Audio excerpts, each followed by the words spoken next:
नमस्कार प्रिय विद्यार्थियों और अभिभावकों। आज के इस सेशन में हमारे साथ में है मोतीपाल, जैसलमेर के रहने वाले हैं और इन्होंने CUET की तैयारी हिमालय एज वेब से जुड़ के की है। ये CUET के अपने सफ़र के बारे में पूरा बताएंगे। उससे पहले मैं आपको यह बता दूं कि फ़िलहाल ये किरोड़ीमल कॉलेज जो दिल्ली यूनिवर्सिटी के अंतर्गत आता है, किरोड़ीमल कॉलेज के स्टूडेंट है और उसमें इनको कोर्स मिला है हिंदी ऑनर्स। तो मोतीपाल, एक बार फिर से बहुत बहुत स्वागत और आपको बहुत बहुत शुभकामनाएँ। DU की आपको बहुत ही अच्छी कॉलेज मिली है और उसमें बहुत ही शानदार आपको कोर्स मिला है। तो एक बार आप ज़रूर बताएं किस तरह से आप हिमालय एज हब से जुड़े और किस तरह से आपने अपने CUET की प्रिपरेशन स्टार्ट की थी। मैंने 12th बाड़मेर से की थी, राजस्थान से।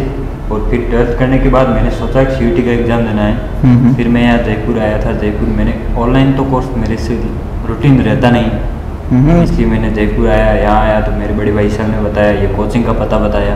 फिर यहाँ आया तो ऑनलाइन भी बेस्ट थी। हाँ, हमारा जैसे ऑनलाइन भी अवेलेबल रहता है और ऑफलाइन भी अवेलेबल रहता है, बट आपने ऑनलाइन की बजाय ऑफलाइन को प्रेफर किया।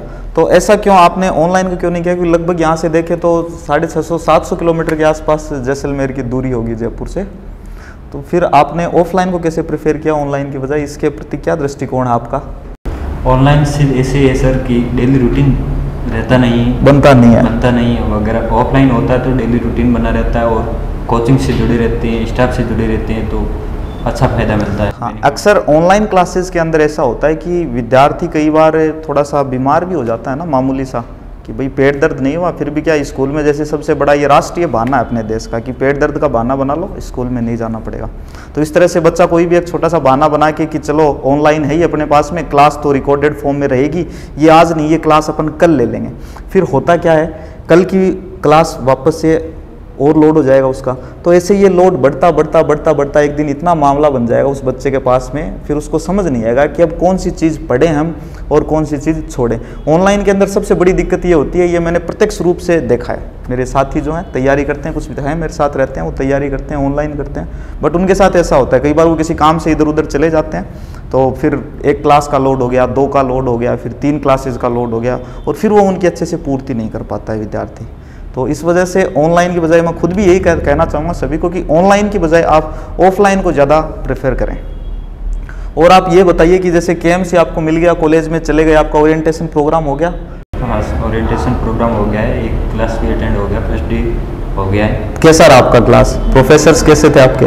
प्रोफेसर भी शानदार थे और जुड़े रहते हैं, स्टूडेंट्स भी और सीनियर्स भी हमारे से जुड़े रहते हैं, जूनियर से। सीनियर्स का काफ़ी सपोर्ट मिलता है आपको? बाकी सीनियर्स तो वहाँ मतलब दिल्ली यूनिवर्सिटी है, वहाँ से कहते हैं, कोई हिंदी फिल्मों में बताया जाता है कि रैगिंग वैगिंग, वहाँ रैगिंग वैगिंग कुछ नहीं है। अच्छा, वहाँ सीनियर्स छोटे भाई की तरह जुड़े रहते हैं हमारे से। हाँ, बिल्कुल। उनको वो आपसे मिलते हैं, आपको बताते होंगे कि देखो कॉलेज में ऐसा माहौल रहता है, अब आपको ऐसे करना होगा, इस डॉक्यूमेंट को आपके लिए आपको यहाँ इस ऑफिस में जाना होगा। ये ऐसा अगर एक सपोर्टिव माहौल रहता है एक विद्यार्थी के साथ में, क्योंकि देखो 12th क्लास के बाद में विद्यार्थी अपना घर छोड़ के, कुछ विद्यार्थी पहले से ही किसी हॉस्टल में रहने लग जाते हैं तो उनको वैसे थोड़ी आदत हो जाती है, लेकिन उन विद्यार्थियों के लिए यह बड़ी मुश्किल होती है जो 12th तक अपने घर में रहे, अपने घर से उन्होंने स्कूलिंग की है और फिर 12th के बाद में उन्हें किसी दूसरे शहर में दूर जाना पड़ता है, रहना पड़ता है, पढ़ना पड़ता है। तो उनको आवश्यकता होती है कि उनको भी वहाँ पर एक परिवार जैसा माहौल मिले। आप जैसा बता रहे हो, आपके जो सीनियर्स हैं उन्होंने हमेशा आपके साथ बड़े भाई जैसा बर्ताव किया है, उन्होंने सारे मार्ग बताएं आपको कॉलेज में कौन सा काम आपको कैसे कहाँ क्या करना है। तो एक बार आप थोड़ा सा बताएंगे 12th क्लास के अंदर आपके कौन से सब्जेक्ट थे और CUET में आपने कौन कौन से पेपर दिए थे, एक बार ये ज़रूर बताएं हमारे दर्शकों को। 12th में मेरे हिस्ट्री, जियोग्राफी और पॉलिटिक्स थी और एक तो लैंग्वेज कंपलसरी है, लैंग्वेज में मेरी हिंदी थी। हिंदी। बाकी मैंने CUET में 3 डोमेन हिस्ट्री, जियोग्राफी, पॉलिटिकल रखी थी और फिर लैंग्वेज में तो मैंने हिंदी भी रखा था, इंग्लिश भी रखा था और GT भी थी एक। GT वाला पेपर भी आपने दिया था? GT तो मैंने इसलिए रखा था कि लास्ट ऑप्शन होना चाहिए। पहले मेरी प्रेफरेंस थी कि DU में जाना। हाँ, DU में ना जा सकूँ तो फिर JNU के लिए अप्लाई कर सकूँ, इसलिए मैंने GT रखा था। GT जैसे कि BHU यूनिवर्सिटी भी GT मांगती है, इसलिए मैंने GT रखा था। बाकी मेरी फर्स्ट चॉइस थी दिल्ली यूनिवर्सिटी, वो मिल गई मेरे को। ठीक है, तो दिल्ली यूनिवर्सिटी में आपकी कौन सी प्रेफरेंस थी? किरोड़ीमल कॉलेज? किरोड़ीमल कॉलेज मेरी तो 14 नंबर पर थी, ऊपर पॉलिटिकल ऑनर्स थी। ठीक है, वहाँ नहीं मिला क्योंकि वहाँ मेरी थोड़ी ज़्यादा गई, आएगी। हाँ, तो ये भी एक तरीके से एक रणनीति होनी चाहिए विद्यार्थी की कि प्रेफरेंस सीटें किस तरह से सेट की जाएं कि अगर हमें इस कोर्स में एडमिशन ना मिले तो हम, अगर हमें इस कोर्स के अलावा इसमें भी एडमिशन मिल गया तो हम इसमें भी चले जाएंगे। तो इस तरह से आपने अपनी प्रेफरेंस सेट की थी। पहले तो मैंने डोमेन को दिया था, प्रायोरिटी दी थी जैसा पॉलिटिकल साइंस ऑनर्स को। हाँ, फिर लैंग्वेज को दी थी। लैंग्वेज में मेरे जैसे कि हिंदी ऑनर्स को दी तो हिंदी ऑनर्स में टॉप कॉलेज मेरे को मिल गई, रोडिमल ऑल इंडिया 9 पर है। बाकी एनसीसी मेरे को डिफेंस में जाना था, तो डिफेंस में एनसीसी के मामले में देखा जाए तो ऑल इंडिया टॉप पर है एनसीसी। अच्छा, वेरी गुड। तो आपको एनसीसी भी करना है आगे कॉलेज से। एक बार थोड़ा सा आप फीस के बारे में बताएंगे, लगभग कितनी फ़ीस आपने सबमिट करवाई है? अप्रोक्सीमेट बता सकते हैं आप, एग्जैक्ट आंकड़ा याद नहीं हो तो? 15,515 फीस है। 15,000 ज़्यादा तो कुछ नहीं है। बाकी केएमसी की हॉस्टल भी है, उसके लिए अप्लाई करना पड़ेगा। लगभग देखा यही गया है कि दिल्ली यूनिवर्सिटी के जो कॉलेज हैं उनमें 15 से 20,000, 15 से 20,000 लगभग यही फीस रहती है हर एक कॉलेज की। किसी में थोड़ी ज़्यादा हो सकती है तो किसी में थोड़ी कम भी हो सकती है।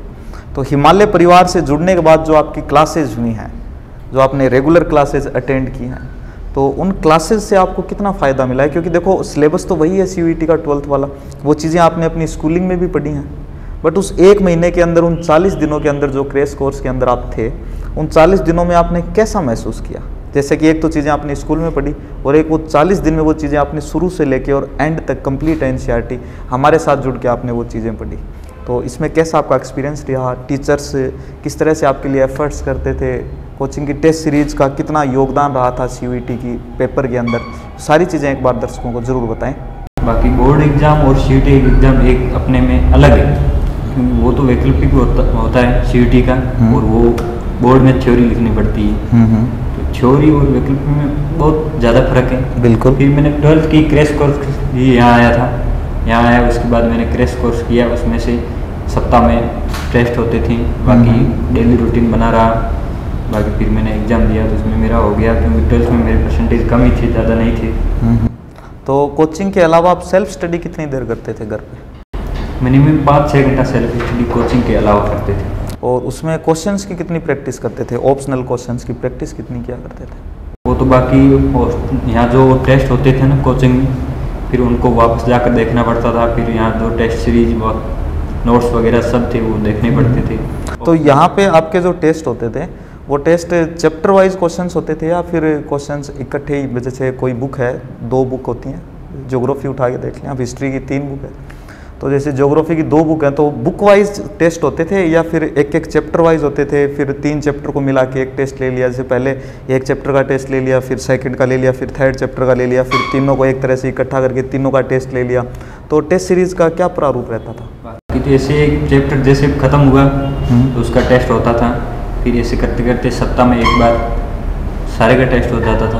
फिर वो नोट्स वगैरह सब मतलब चीज़ें टाइमली आपके सारी रिवाइज होती रहती थी। वापस से फर्स्ट चैप्टर आ गया निकल के, वापस से 5th चैप्टर आ गया निकल के, इस तरह से आपने अपनी तैयारी कंप्लीट की थी।